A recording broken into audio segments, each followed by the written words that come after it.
Okay जी, recording start कर दी है और टॉपिक की तरफ चलते हैं। लास्ट टॉपिक हमने पढ़ा था यूज केस डायग्राम के हवाले से। वो मैं आपको स्क्रीन शेयर कर देता हूँ आपके सामने।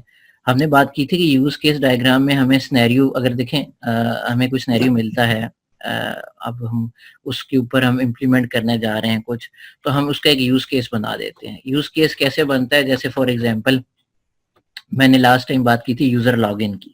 ठीक है, अपनी वेबसाइट के ऊपर आप अपने जो है वो यूजर के लिए जो लॉगिन पेज बनाते हैं, उसके ऊपर फिर आप क्या करते हैं कि उसको सामने आप जो है वो ऑप्शंस रख देते हैं कि उसका यूजर नेम है और उसका पासवर्ड है। अगर यूजर नेम और पासवर्ड करेक्ट होगा तो आप उसको लॉगिन करवा देते हैं। अगर नहीं होता तो फिर आप क्या करते हैं, उसको सर मेरे साथ दिखा भी देता हूँ कि यूज केस कैसे मैंने बनाया, एक डायग्राम कैसे बनाई है, और उसके हिसाब से फिर आपको नजर आ जाएगा।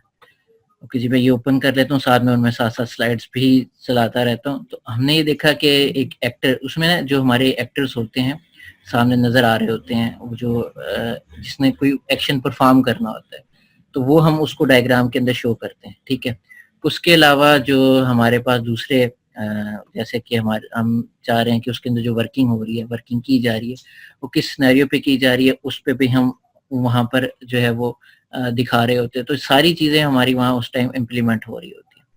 तो इस यूज केस डायग्राम के अंदर आपको ओवरव्यू मिल जाता है कि कौन एक्टर कौन क्या परफॉर्म करेगा, सिस्टम कैसे इंटरेक्ट करेगा यूजर के साथ, एक्टर्स के साथ। ठीक है, अब यूजर एक एक्टर है, ठीक है, जो काम करने वाले होंगे या जो एक्टिविटी परफॉर्म करने वाले हैं उसको एक्टर बोलेंगे इसमें। ठीक है, यहाँ से मैं एक रिसेंटली फाइल ओपन कर लेता हूँ जो मैंने आप लोगों के साथ शेयर की थी। ठीक है, और आई होप सो इधर होगी मौजूद।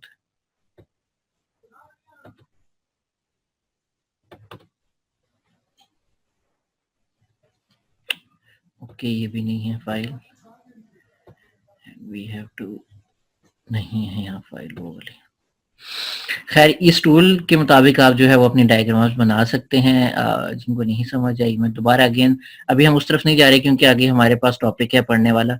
सिर्फ जस्ट आपको मैं ये बता देता हूँ कि अगर आपने कोई यूज केस डायग्राम बनानी तो उसका तरीकाकार क्या।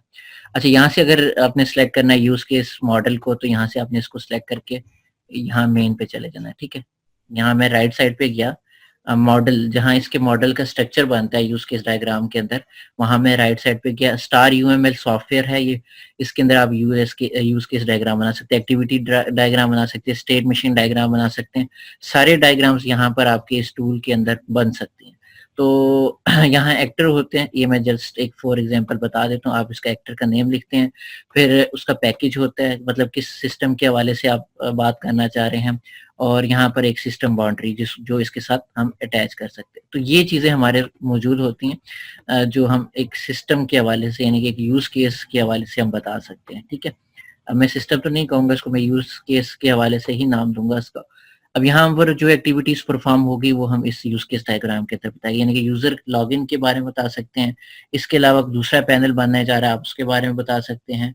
ठीक है, और बहुत सारी चीजें यहाँ पर हम उसके हवाले से बता सकते हैं। एक और हम सिनेरियो पढ़ने जा रहे हैं एटीएम मशीन के हवाले से। एटीएम मशीन में क्या काम हो रहा था उसकी भी एक यूज केस डायग्राम अभी सामने स्क्रीन पे देखेंगे। ठीक है, तो मैं यहाँ से स्क्रीन शेयर कर देता हूँ स्लाइड्स की तरफ।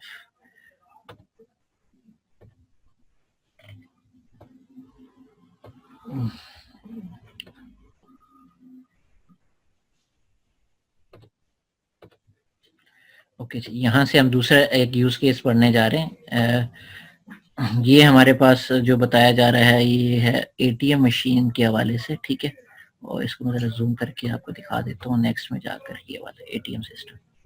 तो बैंक कस्टमर, मतलब जो कस्टमर बैंक के में आ रहा है, अब वो क्या करने आ रहा है, उसका पहली एक्टिविटी क्या हो सकती है, सिस्टम के साथ। सिस्टम कौन सा है? एटीएम का।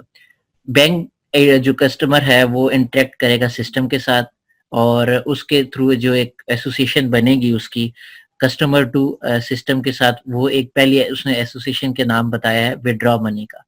या वो बैंक कस्टमर जो है वो बैंक या एटीएम सिस्टम में क्या करने जाएगा, एटीएम मशीन के पास जो है वो मनी विड्रॉल करने जाएगा। दूसरा उसका जो बन रहा है, एसोसिएशन बन रही है एटीएम मशीन के साथ, वो किसकी बन रही है? डिपॉजिट मनी की, यानी कि वो वहां पर डिपॉजिट भी कर सकता है थ्रू ऑनलाइन सपोर्टिंग।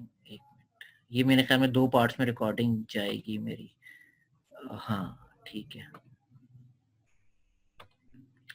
स्टिल एक और रिकॉर्डिंग हो रही है बाहर। मैंने दूसरे भी सिस्टम में ये ऐड किया हुआ है कि अगर मेरी रिकॉर्डिंग यहाँ हो, सेटिंग में जाना पड़ेगा। अगर दोबारा से ऑप्शन आएगा तो मैं सेटिंग में जाके इसकी लोकेशन चेंज करूँगा। खैर, अभी क्या हो रहा है कि हमारे पास डिपॉज़िट का भी एक एसोसिएशन बन जाती है। तीसरा जो हमारे पास एसोसिएशन बनती है सिस्टम के साथ, वो ट्रांसफ़र मनी की। आप ऑनलाइन ट्रांसफ़र भी कर सकते हो। उसके बाद चेक बैलेंस की, अगर आप बैंक स्टेटमेंट देखना चाहते हो, अपना बैलेंस देखना चाहते हो, अकाउंट बैलेंस, तब भी आप एटीएम मशीन में जाकर अपनी वो जो है उसका बैलेंस चेक कर सकते हैं। ठीक है, ये सिनेरियो है अगर आपका एटीएम, यानी कि अगर आपको एक स्टेटमेंट के तौर पर लिखा हुआ आ जाए कि भी एक कस्टमर जाता है अपने एटीएम मशीन के पास, एटीएम मशीन में वो ये जो है एक्टिविटीज़ परफॉर्म करता है, उसकी एसोसिएशन आपने बतानी है। तो कैसे एसोसिएशन ड्रा करके बताएँगे? जिस तरह यहाँ से, ठीक है? अब यहाँ से मैंने जैसे यूएमएल में भी यही काम किया था, स्क्रीन शेयर कर देते हैं दोबारा से। ये देखिएगा यहाँ पर यही काम किया। यहाँ आप क्या करेंगे, पैकेज का नाम लिखेंगे, एटीएम जो है वो मशीन। चलें यहाँ मैं ठीक हो गया, बड़ा इजी हो गया यहाँ काम। ये इसका पैकेज का नेम आ गया। उसके बाद फिर क्या करना है कि यहाँ पर आपने सिस्टम के साथ जो इसकी एसोसिएशन होगी वो ड्रा करनी है।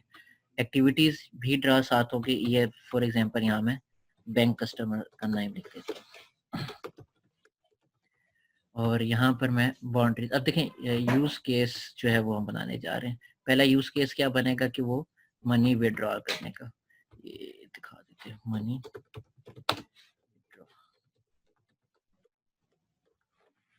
दूसरा जो है वो हमारा यूज केस बनने जा रहा है। इसी तरह से आप सिलेक्ट करते हैं, लेफ्ट जो साइड है वो टूल बॉक्स है, उस कि ये हमारे पास लॉगिन होकर आप भूल गए हैं। इकरा है, नबीला है, सोनिया है।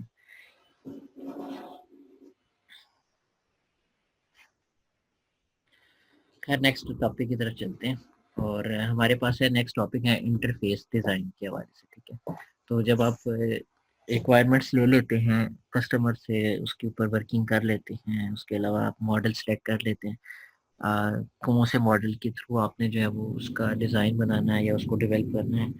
अब नेक्स्ट उसका सबसे पहले इम्प्लीमेंटेशन होती है, उसका यूज़र इंटरफेस कैसा होना चाहिए। यूज़र इंटरफेस जो उसके सामने यूज़र को नज़र आ रहा है, जिस सिस्टम के ऊपर आप काम कर रहे होते हैं उसका यूज़र इंटरफेस बड़ा बेटर करता है। इजीली यूज़र इंटरफेस है, जैसे विंडोज़ है, विंडोज़ का क्यों इतना कहा जाता है ग्राफिकल यूज़र इंटरफेस है कि हर कोई इसके साथ इजीली इंटरेक्ट कर सकता है। सिंगल क्लिक करने से आप चीज़ें ओपन कर लेते हैं, उसके अलावा फाइल्स, फ़ोल्डर्स वगैरह आप वीडियो प्ले कर सकते हैं। इसी तरह फाइल और कोई भी किसी भी चीज़ को ऑपरेट करना वो आपके लिए आसानी हो जाता है। तो इसका मतलब ये है कि जब आप रिक्वायरमेंट्स ले लें, उन प्रिंसिपल्स के ऊपर आप वर्किंग आउट करना शुरू कर दें, आपका आपका काम शुरू हो जाए, तो नेक्स्ट आपका काम क्या होगा कि आपने इंटरफेस डिज़ाइन कैसे करना है, ठीक है? उन प्रिंसिपल्स को सामने रखते हुए आपका जो है वो इंटरफेस कैसा होना चाहिए सॉफ्टवेयर के हवाले से, तो हम देख लेते हैं। जैसे फॉर एग्ज़ाम्पल एक एजुकेशनल सॉफ्टवेयर मैं बनाने चाह रहा हूँ और क्योंकि नॉन प्रॉफिट ऑर्गेनाइज़ेशन है, ठीक है? एजुकेशन पर्पस के लिए आप कोई भी ओपन सोर्स सॉफ्टवेयर बनाते हैं तो उसमें फिर आपके पास ऑप्शनल नहीं होगा कि आप जो है वहाँ उससे कुछ इनकम कर सकें। हाँ, अगर आप जो है वो कस्टमाइज सॉफ्टवेयर बनवाने चाहते हैं किसी के लिए और आप चाहते हैं कि जो है वो मेरे पास आके लोग इस सॉफ्टवेयर का डिज़ाइन बनाएं, ठीक है? तो उसके लिए